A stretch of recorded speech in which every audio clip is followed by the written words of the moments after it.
안녕하세요. 11월 5일입니다. 오늘 시장, AI의 미래랑 당장의 수익성 사이에서 약간 줄다리기 하는 느낌인데요. 네, 맞습니다. 기대는 큰데 이게 진짜 돈이 되나? 뭐 이런 질문들이 나오는 거죠. 그래서 오늘 저희는 당신이 보내주신 자료들, 이걸 바탕으로 이런 긴장감이 시장에서 어떻게 나타나는지, 또 어디서 기회를 찾아야 할지, 애널리스트 시각으로 한번 깊게 파헤쳐 보려고 합니다. 네, 자료들을 보니까 정말 다양하더라고요. 시장 데이터부터 반도체 분석, 뭐 MSCI, VC, ESG 정책까지. 맞아요. 그래서 이 속에서 당신에게 가장 중요하고 흥미로운 정보들, 핵심만 딱 뽑아서 명확하게 전달해 드리는 거, 이게 오늘 저희 미션입니다. 좋습니다. 자, 그럼 바로 시작하죠. 우설 간밤 미국 증시, 이게 심상치 않았어요. 특히 기술주. 네, 나스닥이 2% 넘게 빠졌고 필라델피아 반도체 지수는 거의 4% 가까이 급락했죠. 그니까요. 심지어 팔란티어 같은 곳은 실적 괜찮게 나왔다고 했는데도 주가가 빠졌단 말이에요. 이건 좀 어떻게 봐야 할까요? 그게 결국 AI 산업 전반의 실제 수익성에 대한 의구심, 이게 좀 작용한 것 같아요. 기대는 높은데 아직 확실히 돈 버는 모습은 아니다, 뭐 이런 건가요? 네, 그런 거죠. 그리고 그동안 워낙 가파르게 올랐으니까 밸류에이션 부담도 분명히 있었고요. 여기에 연준의 12월 금리 인하, 이것도 아직은 좀 안개 속이잖아요. 그렇죠. 아직 확실하지 않죠. 네, 그러다 보니까 이제 코어유나 오클로 같은 특정 테마주들 아니면 뭐 금이나 비트코인처럼 최근에 확 올랐던 자산들이 있잖아요. 여기서 차익 실현 매물이 좀 나오는 거죠. 많이 올랐으니 일단 좀 팔고 보자, 이런 심리군요. 맞습니다. 어제 한국 증시에서 외국인이 2.2조 원이나 순매도한 거, 이것도 사실 비슷한 맥락으로 볼 수 있을 것 같아요. 글로벌하게 위험자산 회피 심리가 좀 커진 거죠. 2.2조 원이요? 와, 그 규모가 어느 정도인가요? 이게 2000년 이후로 따지면 역대 5번째로 큰 규모입니다. 정말 어마어마한 거죠. 와, 역대 5위. 이거 듣고 나니 좀 걱정되는데요. 혹시 이게 본격적인 셀코리아? 뭐 이런 신호탄은 아닐까요? 과거에도 외국인이 이렇게 대규모로 팔고 나면 시장이 좀 안 좋았던 것 같은데요? 네, 충분히 그런 걱정하실 수 있습니다. 실제로 21년 2월에 금리 급등 우려 나왔을 때나 그해 8월에 반도체 피크아웃 논란이 있었을 때도 외국의 매도 후에 시장이 조정을 받았거든요. 그렇죠. 기억납니다. 근데 이번엔 약간 다른 면도 좀 있어요. 그게 뭐냐면 바로 기업 이익 전망입니다. 이익 전망이요? 네, 이게 놀랍게도 코스피 기업들 이익 전망치는 계속 올라가고 있어요. 25년, 26년 영업이익 컨센서스가요. 불과 한 달 전보다 각각 3%, 15%나 높아졌습니다. 오, 정말요? 시장 분위기는 이런데 이익 전망은 좋다? 네, 그리고 주가 수익 비율, 그 PER 있잖아요. 12개월 선행 기준으로 보면 이게 11.3배 수준까지 내려왔어요. 연고점이 12.0배였으니까 그거랑 비교하면 부담도 좀 줄었고요. 그렇군요. 그럼 이번 외국인 매도는 어떻게 해석해야 할까요? 그래서 많은 전문가들이 이게 어떤 추세적인 하락 전환이라기보다는요. 그동안 단기적으로 너무 빨리 올랐으니까 거기에 대한 이익 실현 성격이 더 강한 거 아니냐 이렇게 보고 있습니다. 아하, 추세 하락보다는 단기 조정 성격이다. 네, 물론 그렇다고 해서 단기적인 시장 출렁임이 아예 없다는 건 아니고요. 변동성은 좀 이어질 수 있겠죠. 알겠습니다. 이익이 그래도 받쳐주고 있다는 점이 중요하겠네요. 오늘 시장만 봐도 코스피는 2.37% 하락해서 4,121.74였지만 코스닥은 오히려 제약바이오 덕분에 1.31% 올라서 926.57이었잖아요. 맞아요. 코스닥은 좀 달랐죠. 네. 근데 달러는 강세였고 100.20, 환율은 1,440원대, 1,440.60까지 올랐으니까 위험 회피 심리는 분명히 있었던 것 같고요. 국채 금리도 미국 10년물이 4.085%, 한국 3년물은 2.729% 수준이었네요. 네, 전반적인 지표들은 그렇죠. 자, 이런 변동성 속에서 되게 흥미로운 분석 보고서를 하나 봤습니다. 제목이 아주 강렬해요. 반도체 or die. 네. 그 보고서 보셨군요. 제목이 좀 세죠? 네, 반도체 아니면 살아남기 어렵다, 이런 뉘앙스인데 왜 이렇게까지 얘기하는 걸까요? 네, 그 논거들이 상당히 좀 설득력이 있습니다. 크게 한 4가지 정도 이유를 들던데요. 4가지요. 네, 첫째는 그 미중 패권 경쟁이 있잖아요. 이게 심해지는 게 오히려 한국 반도체에는 기회가 될 수 있다는 거예요. 경쟁이 심해지는데 기회다. 좀 의외인데요? 네. 자료를 보면 실제로 미국이 중국에 관세를 막 올릴 때 한국 반도체 기업들 영업이익률, 그 OPM이라고 하죠. 이게 미국 기업이랑 같이 올라가요. 근데 중국 기업은 떨어지고요. 오, 신기하네요. 그러니까 중국이랑 경쟁하는 반도체나 뭐 자본재, 하드웨어 이런 분야에서 우리가 반사 이익을 얻는다는 거죠. 일리 있네요. 두 번째는 뭔가요? SK 하이닉스 내년 OPM 전망치가 무려 45.5%에 달한다고 하니까요. 와, 45.5%요? 네. AI가 만드는 수요가 얼마나 클지 뭐 이걸 보여주는 숫자죠. 근데 여기서 중요한 포인트가 있어요. 과거 IT 버블 때랑은 좀 다르다는 건데요. 어떻게 다른가요? 지금 엔비디아나 마이크로소프트 같은 빅테크 기업들 있잖아요. 얘네들 OPM이 굉장히 탄탄하게 유지되고 있다는 겁니다. 아, 돈을 잘 벌고 있다. 그렇죠. 그 말은 뭐냐면 AI 인프라 투자가 그냥 반짝하고 끝나는 게 아니라 앞으로도 계속될 가능성이 높다. 이걸 시사하는 거죠. 강력한 수요의 근거가 있다는 얘기입니다. 네네, 이해됩니다. 세 번째 이유는요? 세 번째는 수급적인 측면인데요. 내년 시장을 주도할 가능성이 높은 게 기관 투자자들인데 이 기관들이 아무래도 실적 중심으로 움직일 거라는 거죠. 그렇죠. 기관들은 실적을 중요하게 보죠. 네, 근데 최근 한 달 동안 코스피 전체 이익 전망치가 올라간 것 중에 92%가 반도체에서 나왔어요. 92%나요? 거의 다네요. 네, 그러니까 기관 입장에서는 실적이 확실하게 좋아지는 반도체에 집중할 수밖에 없다는 논리입니다.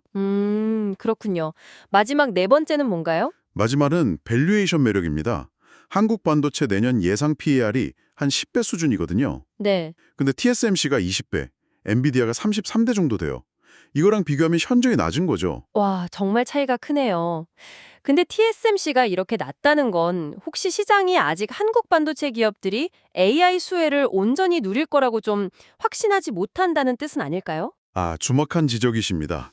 바로 그 부분이 이 보고서의 핵심 주장하고 연결되는 건데요. 네. 글로벌 경쟁사보다 이렇게 PER이 낮은 게 어쩌면 시장이 아직 한국 기업의 AI 수혜 폭발력을 완전히 믿지 못한다는 신호일 수도 있고요. 또 반대로 보면 바로 그 불신 때문에 가장 매력적인 상승 잠재력을 가진 투자 포인트일 수도 있다는 거죠. 아, 역발상으로 보면 기회일 수 있다. 네, 맞습니다. 당신이라면 이 간극을 어떻게 보시겠어요? 보고서는 이걸 기회 요인이라고 아주 강하게 얘기하는 겁니다. 굉장히 흥미로운 관점이네요. 그럼 이 보고서는 반도체 말고 다른 업종은 정말 볼 필요도 없다는 건가요? 좀 극단적인 것 같기도 하고요. 아, 그렇진 않습니다. 보고서에서도 뭐 조선이나 하드웨어, 자동차 이런 업종들도 미중 무역 환경 변화나 아니면 뭐 자체 경쟁력 덕분에 추가적인 실적 개선 가능성이 있다고 언급은 해요. 네네. 다만 코스피 전체 지수를 확 끌어올릴 만한 주도주는 역시 반도체라는 거죠. 힘이 다르다는 겁니다. 주도주로서의 역할은 반도체가 압도적이다. 네. 그래서 이제 반도체가 좀 쉴 때, 그럴 때를 대비해서 위성 전략 같은 걸 제시하는데요. 실적이 좋고, 재무구조 탄탄하고, 기관들이 좋아할 만한 종목들, 소위 퀄리티 팩터라고 하죠. 아, 퀄리티 주식들? 네. 예를 들어 2021년처럼 이익이 확 좋아지는 시기에는 실적 전망치가 계속 올라가거나 ROE가 높거나 아니면 순연금을 많이 가진 기업들이 성과가 좋았거든요. 그런 점을 참고하라는 거죠. 그럼 구체적으로 어떤 종목들을 예로 들고 있나요? 그 보고서에 보면 스코어링을 해서 상위 종목들을 뽑아놨는데 예를 들면 뭐 키움증권, 대덕전자, 원익 IPS, SK 하이닉스, 삼성전자 이런 기업들이 해당될 수 있다고 나와 있습니다. 알겠습니다. 반도체 중심 논리와 함께 퀄리티 주식 전략까지. 그런데 사실 이런 개별 기업 요인도 중요하지만 가끔은 시장 전체의 기술적인 수급 요인이 단기 주가에 더 큰 영향을 줄 때도 있잖아요. 아, 그렇죠. 수급 정말 중요하죠. 마침 다음 달에 MSCI 지수 변경이라는 이벤트가 있더라고요. 이게 왜 당신의 포트폴리오에도 중요할 수 있는지 그 부분을 좀 짚어주시죠. 네. MSCI 지수 변경. 이게 뭐 주기적으로 있는 일이긴 한데 그 영향력은 절대 무시하면 안 됩니다. MSCI 한국 지수를 따라가는 패시브 자금 규모만 해도요. 주요 ETF 기준으로 37조 원이 넘어요. 37조 원이요? 엄청나네요. 네. 지난 8월 변경 때보다도 20% 이상 늘어난 규모예요. 그래서 어떤 종목이 새로 들어가거나 아니면 기존 종목이 빠지거나 또 특정 종목 비중이 바뀌면 거기에 따라서 조 단위 자금이 기계적으로 사고팔게 됩니다. 자동으로요? 기계적으로 움직인다. 네. 특히 요즘 보면 이벤트 발생하기 전에 미리 주가가 움직이는 경향이 좀 강해서요. 실제 발표가 11월 6일이고 리밸런싱, 그러니까 실제 반영되는 건 11월 24일 종가 기준이거든요. 그 사이에 주가 변동성이 꽤 커질 수 있습니다. 그럼 이번에는 어떤 종목들이 후보인가요? 편입이라 편출 가능성이 있는 종목들. 우선 편입 가능성이 높은 후보로는 HD 현대마린 솔루션이 꼽힙니다. 이건 가능성이 좀 높다, 하이라고 보고요. 심사 기간 동안 시가총액이 편입 기준을 안정적으로 넘었어요. 네. APR이라는 종목도 가능성은 있는데 미드, 기준 시총을 밑돈 날도 좀 있어서 약간 불확실합니다. 아, APR은 좀 애매하군요. 그럼 빠지는 쪽은요? 그렇군요. 오리온과 LG생활건강. 네, 그리고 장기적으로는 뭐 레인보우 로보틱스나 이스페케시스 같은 종목들이 다음번 편입 후보로 계속 거론되고 있고요. 알겠습니다. 그런데 특별한 케이스로 SK텔레콤 이야기도 있던데요. 이건 편입이나 편출이 아니라 비중이 바뀌는 거라고요? 아, 네, 맞습니다. 이건 좀 복잡하긴 한데 중요한 포인트예요. SK텔레콤 외국인 지분율이 최근에 좀 많이 떨어졌어요. 3분기 배당 안 한다고 발표하면서 35%대까지 내려갔거든요. 네. 근데 국내 통신주는 외국인이 최대 49%까지만 가질 수 있잖아요. 지분율이 낮아지니까 외국인이 더 살 수 있는 공간, 이걸 포레인 룸이라고 하는데 이게 커진 거죠. 아, 외국인이 더 살 수 있는 여유가 생겼다. 그렇죠. 이게 커지면 MSCI가 해당 종목의 유동 비율, FIF라는 걸 올려줄 수 있어요. 쉽게 말하면 외국인이 더 살 수 있게 됐으니까 지수 안에서 실제 투자 가능한 비중을 더 높게 쳐주는 겁니다. 아하, 그래서 결과적으로 지수 내 비중에 올라간다. 네. 그래서 약 940억 원 정도의 패시브 자금이 순수하게 들어올 걸로 예상이 돼요. 이 이슈는 아직 시장에서 그렇게 크게 주목받지 못했을 수도 있어서 발표 후의 움직임을 좀 잘 볼 필요가 있습니다. 네, 이건 좀 챙겨봐야겠네요. 또 HD 현대중공업이랑 HD 현대미포 합병건도 있던데 이것도 수급에 영향을 주겠죠? 네, 이것도 중요합니다. 이건 정기 변경이 아니라 수심 환경 사안인데요. 이미 MSCI 지수에 있는 HD 현대중공업이 HD 현대미포를 흡수 합병하잖아요. 네. 그럼 HD 현대중공업 시가총액이 커지는 만큼 지수 내 비중도 같이 커지게 됩니다. 결과적으로 보면 HD 미포는 별도 심사 없이 그냥 MSCI 편입 효과를 얻게 되는 셈이죠. 아, 그런 효과가 있군요. 자금 유입 규모는 어느 정도 예상되나요? 예상되는 순유입 자금이 약 1,980억 원 정도로 꽤 큽니다. 리밸런싱 시점은 정기 변경일인 11월 24일에 맞춰질 수도 있는데 합병 기준일 같은 걸 고려하면 11월 26일이 더 유력해 보이고요. 네. 근데 여기서 재미있는 점이 하나 있어요. 합병 발표한 이후로 HD 현대미포 주가 대비해서 HD 현대중공업 주가가 계속 한 4.4% 정도 높게 유지되고 있다는 거예요. 오, 그래요? 그건 뭘 의미할까요? 시장이 이 합병 시너지 효과를 이미 가격에 좀 반영하고 있다. 뭐 이런 신호로 해석해 볼 수도 있겠죠? 흥미롭네요. 자, 상장 시장의 수급 이슈까지 봤으니 이번에는 비상장 시장으로 한번 넘어가 보죠. 벤처 캐피털, VC 시장 말입니다. 오랫동안 좀 꽁꽁 얼어붙어 있었는데 이제 좀 온기가 도는 건가요? 네, 드디어 좀 그런 신호가 보입니다. 특히 미국 VC 시장에서 뚜렷한 회복세가 나타나고 있어요. 올해 10월까지 누적 투자금이 3,240억 달러인데 이게 작년 같은 기간보다 50% 가까이 늘어난 수치입니다. 50%나요? 와, 엄청난 반등인데요? 네, 지난 10년 중에서 세 번째로 높은 수치니까요. 2023년을 바닥으로 해서 확실히 좀 반등하는 모습이죠. 근데 여기서도 역시 주목할 점은 AI입니다. 아, 여기서도 AI군요. 네, 전체 투자의 64% 그리고 투자금 회수, 그러니까 엑시스의 42%를 AI 분야가 차지하면서 시장 회복을 그냥 이끌고 있습니다. 미국 VC가 AI 중심으로 살아나고 있다는 건 우리 한국 시장에도 좀 긍정적인 신호로 볼 수 있겠네요. 그럼요. 이게 단순히 그냥 비상장 시장 얘기가 아니고요. 결국 이게 미래 기술 트렌드고 또 상장 시장으로 이어질 혁신 기업들이 나온다는 걸 예고하는 거니까요. 네. 국내 VC 투자 규모도 하반기 들어서는 반등하는 추세가 보이고요. 몇 가지 기대 요인들이 있습니다. 어떤 것들이 있을까요? 우선 내년에는 IPO, 그러니까 기업 공개 시장이 좀 더 활발해질 거라는 전망이 많아요. 정부가 AI 기업들 기술 특례 상장 지원하려고 가이드라인도 만들었고요. 코스닥 벤처펀드의 공모주 우선 배정 비율도 25%에서 30%로 높이는 방안이 추진 중이거든요. 아, 정부 지원책들이 있군요. 네, 그리고 또 최근에 비상장 바이오 기업들이 기술 수출, 라이센스 아웃에 성공하는 사례가 늘면서 바이오 투자 심리도 좀 살아나고 있고요. 상장을 준비하는 기업들 규모 자체도 좀 커지는 추세예요. 아, 그래요? 네, 예를 들어서 에임드 바이오나 세미파이브 같은 곳은 시총 5천억 이상, 리부스메드라는 곳은 1조 원 이상을 목표로 한다는 얘기도 들리고요. 와, 규모가 크네요. 그렇죠. 결국 핵심은 뭐냐면 IPO 같은 엑식 기회가 늘어나야 VC들이 투자금을 회수하고 그 돈이 다시 새로운 스타트업으로 흘러들어가는 선순환 구조. 이게 만들어질 수 있다는 기대감이죠. 네, 선순환 구조가 중요하죠. 그럼 요즘 어떤 분야, 어떤 기업들의 VC 자금이 좀 몰리고 있는지 구체적인 사례 몇 개만 좀 들어주시겠어요? 트렌드를 읽는 데 도움이 될 것 같은데요. 네, 글로벌하게 큰 딜들을 보면요. 그 해외 직원들 급여나 규정 준수 관리 도와주는 핀테크 기업 딜이라는 곳이 시리즈 E에서 3억 달러를 받았고요. 라이브 쇼핑 플랫폼 whatnot이라는 곳은 시리즈 F에서 2.2억 달러. 네. 특히 좀 인상적인 건 크루소 에너지 시스템스라는 에너지 기술 기업인데 잉여 천연가스를 활용해서 데이터 센터를 운영하는 곳이에요. 여기가 시리즈 E에서 무려 13억 7,500만 달러, 거의 14억 달러 가까이 투자를 받았습니다. 와, 에너지 기술 쪽이군요. 국내는 어떤가요? 국내에서는 그 외화 충전, 결제 서비스로 유명한 트래블 월렛 아시죠? 아, 네, 압니다. 여기가 시리즈 D에서 160억 원 이상 받았고요. 또 이중항체 기반으로 자가 면역 질환 치료제 개발하는 IM바이오로직스라는 곳이 프리 IPO 단계에서 420억 원 이상, 그리고 ADC 플랫폼 기술 가진 피노바이오도 프리 IPO에서 130억 원.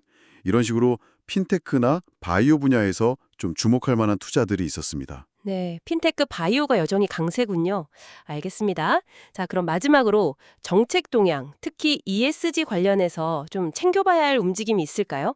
이제 ESG는 뭐랄까 변수가 아니라 상수가 된 느낌인데요. 네, 아주 중요한 정책 변화가 좀 감지되고 있습니다. 정부가 아리백 산업단지 조성을 위한 법대화를 추진 중이라는 소식이에요. 아리백 산업단지요? 이건 좀 처음 듣는 개념인데요. 네, 얼마 전에 관련 특별법안이 발의됐는데 이게 단순히 뭐 환경 규제 이런 차원이 아니라 산업 경쟁력 강화 차원에서 접근하고 있다는 점이 중요합니다. 아리백, 그러니까 사용 전력 100%를 재생에너지로 쓰려는 기업들을 지원하고 또 오래된 산업단지를 아예 탄소 중립형으로 바꾸겠다 이런 거거든요. 핵심 국정과제 중 하나이기도 하고요. 아, 국정과제 수준이군요. 구체적으로 어떤 모습인가요? 그냥 산단 안에 태양광 패널 좀 설치하고 그런 수준은 아니겠죠? 아, 네. 훨씬 큰 그림입니다. 보고서 내용을 보니까요. 대규로 재생에너지 발전 시설을 갖춘 재생에너지 지구, 그리고 안정적인 전력망을 담당하는 전력망 지구, 실제 아리원이백 기업들이 들어올 산업지구, 그리고 마지막으로 근로자들 주거나 교육, 의료 인프라까지 갖춘 정주지구, 이렇게 4개 지구가 결합된 복합단지를 구상하고 있더라고요. 와, 이건 거의 신도시급인데요? 그렇죠. 그리고 입주하는 기업들한테는 혜택이 상당합니다. 복잡한 인허가 절차를 그냥 한 번에 처리해주고요. 무려 45개 법률 관련 인허가를 일괄 처리, 임대료 깎아주고 전력망 설치비 지원해주고 재생에너지 사는 비용도 보조해주고 아주 파격적인 인센티브를 줄 계획이라고 합니다. 정말 파격적이네요. 이게 현실화되면 영향이 크겠는데요? 네, 지금 전국에 25년 이상 된 노후 산단이 500개가 넘는다고 하거든요. 25년 2분기 기준으로 514곳. 이게 본격적으로 추진되면 국내 제조업의 친환경 전환은 물론이고 관련 기업들 ESG 경영에도 상당한 영향을 미칠 수 있는 아주 중요한 정책 변화라고 할 수 있습니다. 네, 이건 정말 장기적으로 주목해야 할 변화 같습니다. 자, 오늘 정말 숨가쁘게 달려왔습니다. AI 밸류에이션 부담 때문에 시장이 좀 조정받고 외국인 매도도 있었지만 그래도 강력한 이익 성장세를 보이는 한국 반도체에 대한 기대는 여전하고요. 네, 그렇죠. 그 중심 논리는 아직 유효한 것 같습니다. 그리고 MSCI 지수 변경이나 M&A 같은 수급 이벤트도 곧 있고 또 얼어붙었던 VC 시장에도 AI 중심으로 온기가 돌기 시작했고 여기에 아리원이백 산업단지라는 장기적인 정책 드라이브까지 정말 다양한 변수와 기회가 공존하는 시장이네요. 이 불확실성, 이런 것 때문에 변동성은 클 수 있어요. 특히 그동안 많이 올랐던 기술주들은 더 그럴 수 있겠죠. 네. 하지만 AI 도입 확산이라든지 첨단 하드웨어 수요, 아니면 에너지 전환 같은 큰 흐름들 있잖아요. 이런 구조적인 변화는 계속되고 있다고 봐야 합니다. 중요한 건 이런 단기적인 심리 변화랑 장기적인 구조적 동력, 이걸 잘 구분해서 보는 시각일 겁니다. 네, 단기 변동성과 장기 추세를 구분하는 것 중요하죠. 오늘 분석을 마무리하면서 당신께 생각해 볼 질문 하나를 좀 던져드리고 싶습니다. 네, 어떤 질문인가요? 오늘 저희가 살펴본 자료들을 종합해 보면요. 내년 시장의 핵심 키워드는 역시 실적, 그리고 기관 수급이 될 가능성이 높아 보여요. 특히 반도체 실적이 중요하게 부각됐죠. 네, 그랬죠. 그런데 동시에 AI가 과연 진짜로 돈을 벌어다 줄 것인가, 이 수익성에 대한 시장의 의구심도 여전히 존재하고요. 네, 그 점도 분명히 있습니다. 자, 그렇다면 이 두 가지 시선이 계속 공존한다면 앞으로 AA 관련주들은 어떻게 될까요? 강력한 수요 전망을 믿고 반도체 중심의 랠리가 계속 이어질까요? 아니면 같은 AI 공급망 안에서도 실제 이익을 내는 기업과 그렇지 못한 기업 사이에 소위 옥석 가리기가 훨씬 더 심화될까요? 아주 좋은 질문이네요. 네, 당신의 투자 전략에 한 번쯤 고민해 볼 만한 질문이 아닐까 싶습니다. 오늘 심층 분석은 여기까지입니다.